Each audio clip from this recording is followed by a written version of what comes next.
E aí, seja muito bem-vindo de volta ao canal. E hoje a gente vai continuar acompanhando a vida de Ippo Mokunouchi.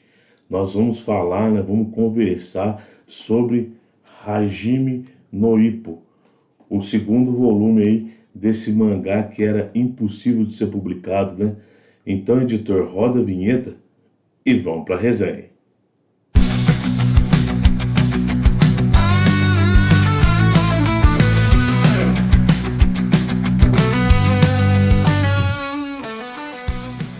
E aí, fala comigo, seja muito bem-vindo de volta ao canal Resenha 81.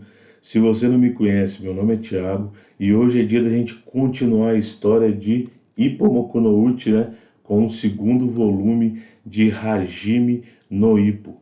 Mas antes da gente passar para o nosso vídeo, vou fazer aquele jabazinho que eu sempre faço, né? Se você está chegando no canal agora, nesse vídeo, não conhece nosso trabalho, eu te convido a conhecer e te convido a se inscrever no canal.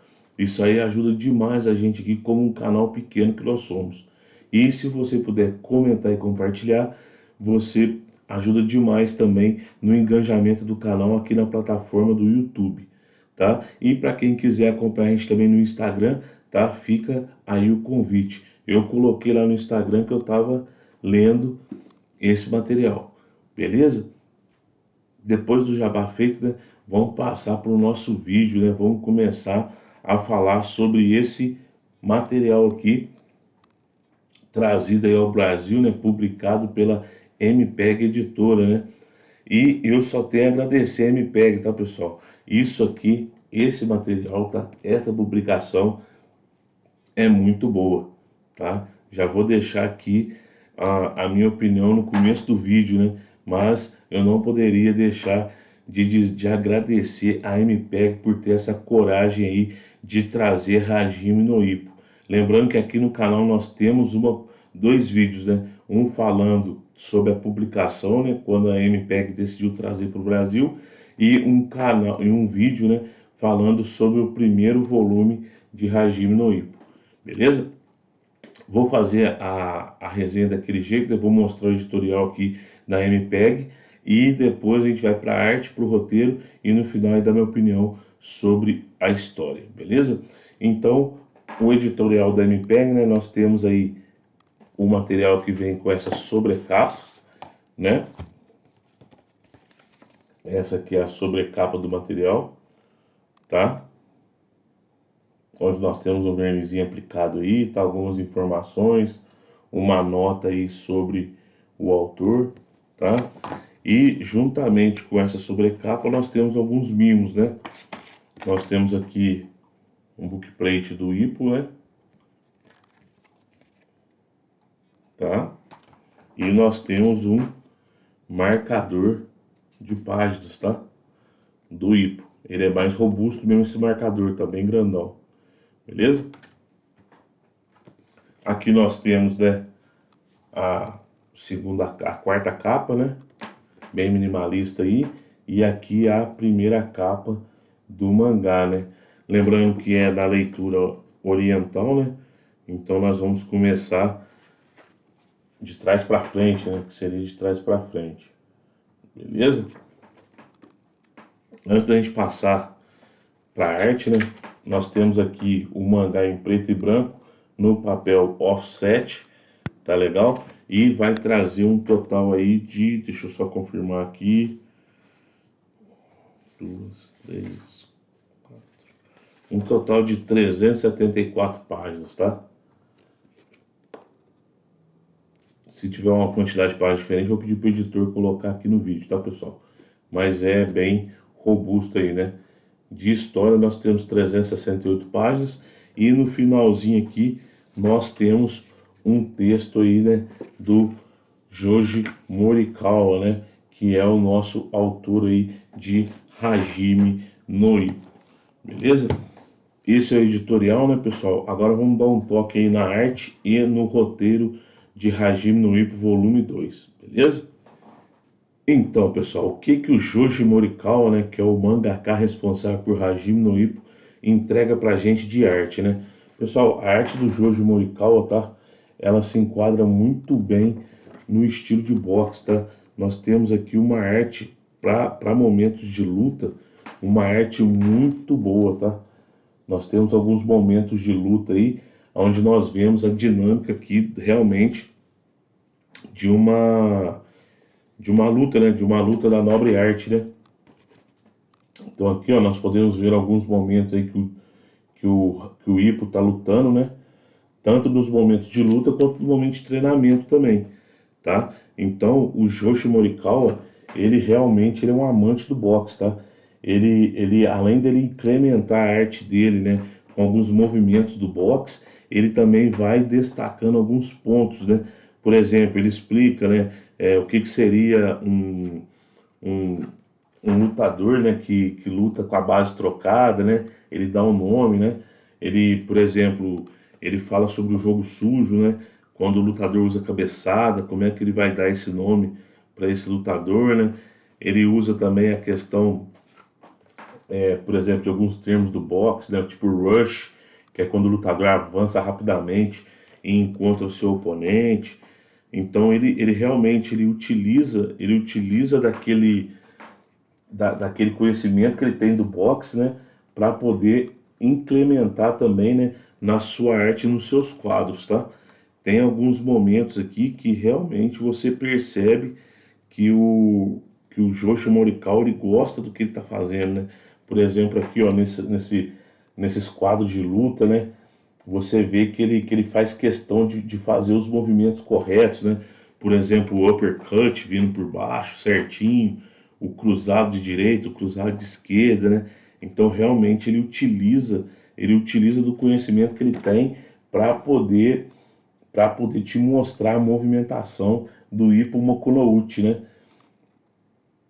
Tá? E o mais legal é isso que eu falei, né? Ele traz, além dele trazer para a arte dele, os pontos importantes do boxe. Então você não fica perdido, né? Tem até uma parte da história onde tem um lutador que ele joga sujo, né? Aí ele usa um termo no boxe e esse termo ele explica embaixo, ó, lutadores que usam esse tipo de boxe, tipo de luta suja, né? Luta que usa cabeçada, que usa cotovelada, ele é chamado de tal coisa. E ali ele explica por que tem esse nome, né? Que é devido a um lutador que ficou conhecido por usar essas técnicas sujas, né? Então o Jojo Morikawa, um dos sucessos dele em Hajime no Ippo é esse amor que ele tem pela nobre arte, tá? Porque nos desenhos ele tenta mostrar realmente a movimentação daquele boxeador como se ele estivesse vendo uma luta, né? Como se ele estivesse acompanhando de perto ali uma luta real, tá? Então a arte do Jojo Morikawa realmente é muito boa, tá? Principalmente em momentos aí de luta, beleza? E no roteiro, Thiago, o que o Jojo Morikawa traz pra gente, né, pessoal? O Jojo Morikawa, nesse segundo volume, no primeiro volume, o Ippo Mokunouchi, que é o personagem principal da história, ele vai conseguir a carteirinha dele de profissional. E nesse segundo volume nós vamos ter a preparação dele para o torneio dos novatos do Japão. E a gente tem que lembrar que no primeiro volume foi um combinado entre ele e o Miyata, né, que seria o adversário dele, né, seria o nêmesis dele, né. Eles são amigos, mas eles são rivais, né. No mundo da luta isso é muito comum, né? Você tem amizade com alguém que você treina, mas ele é seu rival. Então, nesse momento, né, no primeiro volume, eles combinam de se enfrentar no final do campeonato de novatos, né, do torneio de novatos do Japão. E esse segundo volume é uma grande preparação para esse campeonato. O Ippo Mokunouchi, ele vai ter duas lutas, né? Uma luta contra um prospecto muito relevante ali do Japão, só que ele é aquele cara, ele é aquela promessa que não vingou, né? Ele é um cara que não treina, né? Então o primeiro oponente dele vai ser isso, vai ser um, um, um cara que tinha tudo para ter sido um grande lutador, mas que deixou de lado aí os treinos, né? Para se apoiar somente numa habilidade que ele tinha, né? E a segunda luta ele vai lutar contra um cara que usa o jogo sujo, né? para já mostrar a ingenuidade aí do Ippo Mokunouchi, né, enfrentando uma pessoa que não segue as regras, né? E vai terminar esse segundo volume, né, vai terminar ali no primeiro embate do Ippo Mokunouchi, né, do Mokunouchi contra o seu primeiro adversário no campeonato de novatos, que é o Jason Osman, que é um lutador, né? Ele é um lutador negro, né? Ele vai ser o primeiro contato aí que o Mokunouchi vai ter com o lutador negro, né?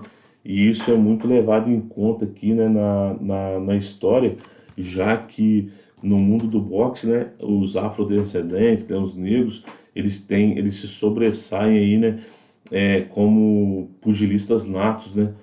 Eles têm uma grande conexão aí com a arte, com a nobre arte, né? E o Morikawa traz isso para cá de maneira muito sagaz, fazendo esse lutador, né, o Jason Usman, ele ser, ou Ozuma, né, ele ser radicado no Japão devido ao trabalho dele. E ele é do interior do Japão. Então você vai ter aí o embate do Ippo, né, com esse lutador pouco conhecido aí da ali do mainstream ali, né, pouco conhecido do mundo do boxe japonês, né, tendo em vista que ele é um estrangeiro, né. E você vai ter essa estrutura. O Ippo se preparando para a primeira luta, né, contra esse prospecto que não vingou. A segunda luta, ele se preparando para esse lutador sujo. E ele se preparando para o campeonato dos novatos, onde ele vai ter o primeiro embate. Só que a HQ, né, esse volume vai terminar antes do término da primeira luta, né? Nós temos ali o Ippo passando aperto contra esse lutador, contra o Jason Ozuma, e ele vai ser, o volume acaba ali, nós vamos ter só o final dessa luta no terceiro volume. O terceiro volume já chegou para mim aqui na minha casa, eu vou ler e vou trazer para vocês aqui a resenha também, beleza? E o que eu posso dizer, né? E o que mais tem nesse roteiro, né? O que mais que o Joji Morikawa traz? O Joji Morikawa ele vai trazer a vida pessoal do Mokunouchi, né? Por exemplo, a diversão após a primeira vitória. Ele vai trazer também os amigos dele que cometiam bullying com ele, vão acabar se rendendo aí. Eles vão acabar se tornando fãs, né, do Mokunouchi quando ele vence pela segunda vez, né? Então, você vai ter o que? Você vai ter o Jojo Morikawa desenvolvendo o Ippo Mokunouchi como lutador e o Ippo Mokunouchi como pessoa, né? E nós vemos nós conseguimos ver que isso que talvez tornou, né, o Hajime no Ippo diferente, né? Nós temos o que? Nós temos um cara, o Ippo Mokunouchi, ele é um cara simples, ele é um cara até chega a ser até ingênuo, né? Que, por exemplo, na luta, quando ele luta com esse lutador sujo, né? Ele só percebe que o lutador estava dando cabeçada nele por querer no final da luta. E quando ele percebe, ele fala, então você está sendo sujo de propósito, né? Então a gente vai lutar a gente vai lutar, eu vou ser mais esperto com você, né? Então você vê que ele é um cara ingênuo, tá? Então o volume 2 é tudo isso, é uma preparação para esse grande momento aí do Ippo Mokunouchi no campeonato de novatos que vai chegar no volume 3, beleza? Esse é o roteiro aí, né, por cima do volume 2. E a minha opinião, né, pessoal? Hajime no Ippo é uma excelente história, tá? Você vai ter uma história voltada para o boxe com uma leveza. É diferente de Ashita no Joe, né? Muito se compara Hajime no Ippo com Ashita no Joe, né? Mas na verdade o Ashita no Joe ele é mais denso, né? Ele é uma obra mais pesada, aonde o protagonista de Ashita no Joe, né, ele tem uma carga social maior, né? Eu já falei isso aí no primeiro vídeo, né, do primeiro volume, e eu repito, aqui no Hajime no Ippo, você tem uma leveza, por enquanto nesse começo, né, provavelmente deve ficar mais denso com o passar do tempo, né? Aqui nesse começo, o Ippo Mokunouchi, ele é um cara mais leve, né? A gente vê as histórias têm mais leveza, né? Por exemplo, você tem momentos, né, você tem momentos de alegria do Mokunout com os amigos, né, com os boxeadores, você tem momentos do Mokunout na escola, você tem momentos do Mokunout com a mãe dele, então isso aí torna a obra mais leve, né? E o Joji Morikawa dá um show de, de arte nas movimentações das lutas, tá? Então eu acho que é o casamento perfeito de uma arte muito bem fundamentada no conhecimento que ele tem de boxe, com um roteiro muito leve, muito dinâmico, né? Então realmente Hajime no Ippo, tá? É uma obra que tá saindo aqui no Brasil pela MPEG Editora, né? E deve muito ser lida, tá, pessoal? Porque é um excelente mangá de esportes, tá? Não só de esportes, né? É um mangá com muitos ensinamentos aí que usa o esporte, né? Que usa a nobre arte como ferramenta para ensinar, beleza? Então, Hajime no Ippo, volume 2, foi para conta. É uma excelente pedida se você procura um mangá para ler e um mangá voltado para o esporte, eu te indico Hajime no Ippo. Mas essa é a minha opinião, tá, pessoal? Essa é a minha resenha. Eu quero saber de você. Você tá lendo Hajime no Ippo? Você curte esse tipo de mangá? Você já leu Hashita no Joy? O que que você acha dessa empreitada aí da MPEG trazendo um mangá tão volumoso quanto Hajime no Ippo? Eu vou tentar comprar todos os volumes, tá? Eu realmente é um outro mangá que me conquistou aí, tá? Hajime no Ippo me conquistou muito. E se você não tem tempo de ler um mangá e quer ver um anime legal, Hajime no Ippo tá na Netflix também, tá? Com uma animação bem, é, bem ligada aí, né? Bem fiel, né? Ao mangá, beleza? Pessoal, esse foi o vídeo de hoje, essa foi a resenha de hoje. Não deixe de colocar aqui nos comentários se você está lendo, se você curte Hajime no Ippo, tá? Coloca aqui nos comentários. Quer deixar alguma sugestão para a gente de quadrinho? Deixa aqui nos comentários também. Vamos conversar nos comentários, que é muito bom conversar com vocês. E lembre-se, aqui no canal Resenha 81, o bate-papo é entre no mínimo 3 pessoas. Eu, o Saulo e você aí do outro lado da tela. Então deixa aí nos comentários, vamos conversar, beleza? E se você puder se inscrever no canal, isso aí ajuda demais o nosso canalzinho a crescer aqui no YouTube. Se você curtiu o vídeo, deixa seu like e se você puder comentar e compartilhar, ajuda demais, beleza? Pessoal, eu vou ficando por aqui. Fiquem com Deus, um grande abraço e até a próxima resenha. Valeu!